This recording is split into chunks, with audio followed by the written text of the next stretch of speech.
ទីក្រុងអយុធ្យារបស់ប្រទេសថៃលិចទឹកដល់ដំបូលហើយប្រជាពលរដ្ឋនៅក្នុងភូមិជាច្រើននៅក្នុងឃុំបានស្រុកសេនាខេត្តព្រះនគរស៊ីអយុធ្យាកំពុងទទួលរងទុក្ខវេទនាដោយសារតែទឹកជំនន់កើនឡើងដែលមានកម្ពស់រហូតទៅដល់3ម៉ែត្រហើយបានលិចអស់រយៈពេល1ខែពេញទៅហើយគិតមកទល់ថ្ងៃទី25ខែកញ្ញាឆ្នាំ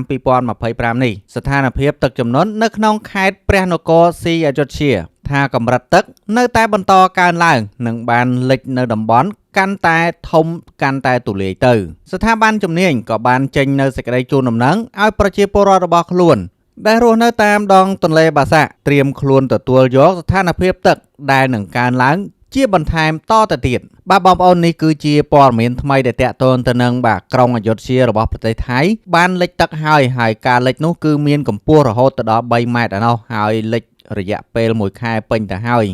យមកទល់ថ្ងៃទី25នេះស្ថាប័នដែលមានជំនាញពាក់ព័ន្ធទៅនឹង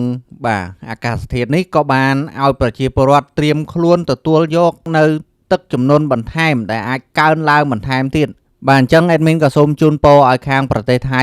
មានទឹកកម្ពស់ឡើងទៅដល់5ម៉ែត្រឬក៏10ម៉ែត្រតែម្ដងដើម្បីឲ្យងាយស្រួលក្នុងការរស់នៅបាទដោយសារតែមានការឈ្លានពានខ្លាំងមកលើទឹកដីកម្ពុជាចង់បានទឹកដីកម្ពុជានោះហើយក៏សូមអបអរសាទរផងដែរផ្ទះដៃ3ដងជូនពរឲ្យក្រុងអយុធ្យា